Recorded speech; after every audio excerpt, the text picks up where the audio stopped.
Hello viewers communication skills ਦੀ series ਦੇ ਵਿੱਚ next topic ਰਹੇਗਾ ਰਾਈਟਿੰਗ ਸਕਿੱਲਸ।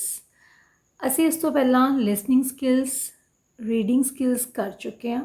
ਤਾਂ writing is a tool used to enable us to express what is in our mind and for some people as important as speech। ਤਾਂ writing ਇੱਕ ਇਹੋ ਜਿਹਾ ਸਾਡੇ ਹੱਥ ਦੇ ਵਿੱਚ ਹਥਿਆਰ ਹੈ ਜਿਹੜਾ ਸਾਨੂੰ ਇਸ ਕਾਬਿਲ ਬਣਾਉਂਦਾ ਹੈ ਕਿ ਅਸੀਂ ਐਕਸਪ੍ਰੈਸ ਦੀ ਸਪੈਲਿੰਗ ਮੈਂ ਲਿਖ ਰਹੀ ਹਾਂ, ਥੋੜ੍ਹੇ ਕਲੀਅਰ ਨਹੀਂ ਆਏ ਫੋਟੋ ਦੇ ਵਿੱਚ। ਐਕਸਪ੍ਰੈਸ, ਠੀਕ ਹੈ ਜੀ। what is in our mind and for some people as important as speech। ਤੇ ਕਈਆਂ ਦੇ ਲਈ ਕਈ ਜਿਹੜੇ ਬੋਲ ਕੇ ਸਪੀਚ ਦੇ ਕੇ ਆਪਣੇ ਆਪ ਨੂੰ ਐਕਸਪ੍ਰੈਸ ਨਹੀਂ ਕਰ ਸਕਦੇ, ਉਹ ਲਿਖ ਕੇ ਕਰ ਸਕਦੇ ਹੈ। Writing skills are very important for a professional success. ਕਿਸੇ ਵੀ ਪ੍ਰੋਫੈਸ਼ਨ ਦੀ ਕਿਸੇ ਵੀ ਜੋ ਕੰਮ ਦੇ ਲਈ ਕਿੱਤੇ ਦੇ ਲਈ ਰਾਈਟਿੰਗ ਸਕਿੱਲ ਦਾ ਹੋਣਾ ਜ਼ਰੂਰੀ ਹੈ। As it is an innovative activity of mind. ਸਾਡੇ ਮਾਈਂਡ ਦੇ ਵਿੱਚ ਜੋ ਅੱਛੇ ਆਈਡੀਆਜ਼ ਆਏ, ਜੋ ਅੱਛੇ ਵਿਚਾਰ ਆਏ, ਜੋ ਅੱਛਾ ਨਵਾਂ ਕੋਈ ਸੁਜੈਸ਼ਨ ਆਇਆ ਤਾਂ ਅਸੀਂ ਲਿਖ ਕੇ ਪ੍ਰੈਜ਼ੈਂਟ ਕਰ ਸਕਦੇ ਹਾਂ। An effective writing skill allows the sender to express his message with ease and comfort। ਜੇ ਇੱਕ ਚੰਗਾ ਰਾਈਟਿੰਗ ਸਕਿੱਲ ਸਾਡੇ ਕੋਲ ਹੈ ਤਾਂ ਅਸੀਂ ਆਪਣਾ ਮੈਸੇਜ ਬਹੁਤ ਆਰਾਮ ਨਾਲ ਪਹੁੰਚਾ ਸਕਦੇ ਹਾਂ। Effective writing avoids confusion. ਜੋ ਇਫੈਕਟਿਵ ਰਾਈਟਿੰਗ ਹੈ, ਚੰਗੀ ਤਰੀਕੇ ਨਾਲ ਲਿਖਿਆ ਹੋਇਆ ਮੈਸੇਜ ਕਨਫਿਊਜ਼ ਨਹੀਂ ਕਰਦਾ। It is essential to choose suitable form of written communication। ਤਾਂ ਇਹ ਜ਼ਰੂਰੀ ਹੈ, ਐਸੈਂਸ਼ੀਅਲ ਹੈ, ਇੰਪੋਰਟੈਂਟ ਹੈ ਕਿ ਅਸੀਂ suitable ਜੋ words ਹੈ ਉਹ ਚੂਜ਼ ਕਰੀਏ। Next, it can be letter. ਕਿਸ ਤਰੀਕੇ ਨਾਲ ਭੇਜਣਾ ਹੈ? ਲੈਟਰ ਲਿਖ ਕੇ ਦੱਸੀਏ ਜਾਂ ਮੈਮੋਜ਼ ਜਾਂ ਸਰਕੂਲਰ ਲਿਖ ਕੇ ਜਾਂ ਨੋਟਿਸ ਲਿਖ ਕੇ ਜਾਂ ਰਿਪੋਰਟ ਜਾਂ ਈਮੇਲ ਜਾਂ ਹੋਰ ਬਹੁਤ ਅੱਜ ਕੱਲ੍ਹ ਦੇ ਜ਼ਰੀਏ ਸੋਸ਼ਲ ਮੀਡੀਆ ਦੇ ਥਰੂ, ਇੰਸਟਾਗ੍ਰਾਮ ਦੇ ਥਰੂ, ਵਟਸਐਪ ਦੇ ਥਰੂ ਕਿਸ ਤਰੀਕੇ ਨਾਲ ਅਸੀਂ ਆਪਣਾ ਮੈਸੇਜ ਪਹੁੰਚਾਈਏ। ਤਾਂ it can be one two one ਔਰ ਵਨ ਟੂ ਮੈਨੀ ਕਮਿਊਨੀਕੇਸ਼ਨ। ਠੀਕ ਹੈ, ਤਾਂ ਇਹਦੇ ਵਿੱਚ ਲੈਂਗੁਏਜ ਯੂਜ਼ ਹੋਏਗੀ ਤਾਂ 1 to 1 ਵੀ ਹੋ ਸਕਦੀ ਹੈ। ਤਾਂ ਇੱਕ ਪਰਸਨ ਦੂਸਰੇ ਪਰਸਨ ਨੂੰ ਵੀ ਲੈਟਰ ਭੇਜ ਸਕਦਾ ਹੈ, ਇੱਕ ਪਰਸਨ ਬਹੁਤਿਆਂ ਨੂੰ ਵੀ 1 to many ਵੀ ਹੋ ਸਕਦੀ ਹੈ। So now what are the basics of writing. ਜਦੋਂ ਅਸੀਂ ਲਿਖਣਾ ਹੈ ਤਾਂ ਉਹਦੇ ਮੇਨ ਆਧਾਰ ਕੀ ਹੈ, ਮੇਨ ਬੇਸ ਕੀ ਹੈ, ਅਸੀਂ ਕੀ ਸੋਚ ਕੇ ਲਿਖਣਾ ਹੈ, ਕੀ ਚੀਜ਼ਾਂ ਸਾਨੂੰ ਧਿਆਨ 'ਚ ਰੱਖਣੀਆਂ ਚਾਹੀਦੀਆਂ। Let's start. ਤਾਂ ਬੇਟਾ ਇਹ ਬਹੁਤ ਨੰਬਰ ਦੇ ਵਿੱਚ ਹੈ, ਤੁਸੀਂ ਇਹਨਾਂ ਦੇ ਬਹੁਤ ਪੁਆਇੰਟਸ ਬਣ ਸਕਦੇ ਹੈ, ਪਰ ਮੈਂ ਉਹਨਾਂ ਪੁਆਇੰਟਸ ਨੂੰ ਸਾਰਿਆਂ ਨੂੰ ਇੱਕ ਪਰਟੀਕੂਲਰ ਹੈਡਸ ਦੇ ਅੰਡਰ ਕਵਰ ਕਰ ਦਿੱਤਾ। ਇਫ ਯੂ ਵਾਂਟ ਤਾਂ ਉਹਨਾਂ ਪੁਆਇੰਟਸ ਨੂੰ ਤੁਸੀਂ ਅਲੱਗ-ਅਲੱਗ ਵੀ ਲਿਖ ਸਕਦੇ ਹੋ। ਠੀਕ ਹੈ ਜੀ।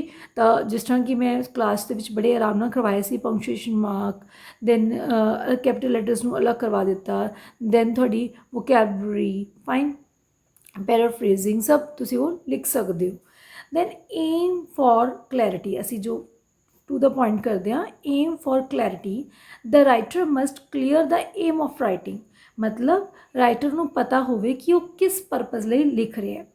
Clarity can be achieved by writing to serve the people rather than impress them।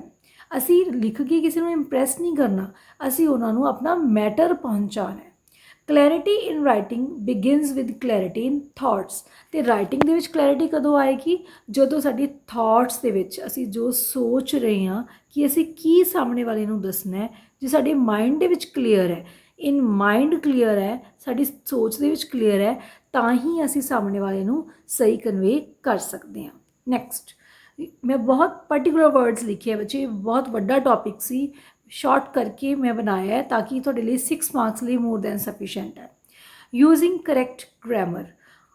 Writer must use correct grammar. It includes sentence structure, ਮਤਲਬ ਸਬਜੈਕਟ, ਵਰਬ, ਆਬਜੈਕਟ। ਠੀਕ ਹੈ ਜੀ, ਸਹੀ ਤਰੀਕੇ ਨਾਲ ਯੂਜ਼ ਹੋਵੇ। Correct usage of subject, verb, agreement, ਮਤਲਬ ਜਿੱਥੇ ਫਸਟ ਸਿੰਗੂਲਰ ਨਾਲ ਜੋ ਹੈਲਪਿੰਗ ਵਰਬ ਹੈ ਉਹ ਸਿੰਗੂਲਰ ਵਾਲਾ ਲੱਗੇ, ਪਲੂਰਲ ਨਾਲ ਹੈਲਪਿੰਗ ਵਰਬ ਪਲੂਰਲ ਵਾਲਾ। ਮੀਨਸ ਸਿੰਗੂਲਰ ਨਾਲ ਜਿਸ ਤਰ੍ਹਾਂ ਅਸੀਂ ਇਜ਼ ਲਗਾ ਦਿੰਦੇ ਹਾਂ, ਜੇ ਪਾਸਟ ਬਣਾਉਣਾ ਤਾਂ ਵਾਜ਼ ਲਗਾ ਦਿੰਦੇ ਹਾਂ ਜਾਂ ਹੈਜ਼ ਲਗਾ ਦਿੰਦੇ ਹਾਂ।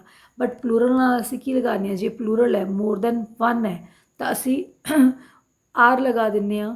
ਪਾਸਟ ਬਣਾਉਣਾ ਤਾਂ ਵਰ ਲਗਾ ਦਿੰਦੇ ਹਾਂ। ਤਾਂ ਧਿਆਨ ਨਾਲ ਲਗਾਉਣਾ। ਦੈਨ ਨੈਕਸਟ ਹੈ ਅਪੋਸਟ੍ਰੋਫੀ। ਮੀਨਸ ਅਪੋਸਟ੍ਰੋਫੀ ਐਸ ਕਿੱਥੇ ਲਗਾਉਣੀ ਹੈ? ठीक है, बहुत ध्यान नाल लगाना है।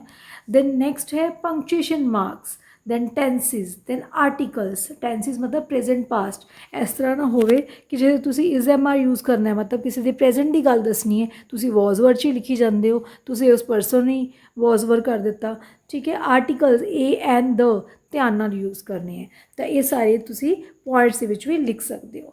Then selection of right and easy words, तुसी जिहड़े वर्ड्स यूज़ करने हैं वो बहुत सोच के ते सौखे यूज़ करने हैं कि जो रीड करने वाला है तुहाडे मैसेज नूं की तुहाडा मैसेज समझ पा रहा है। इस तरह ना होवे कि तुसी इस तरह की वोकैबलरी यूज़ कर दो जो कि एक्टिव नहीं है, जो कि जर्नली यूज़ नहीं की जाती।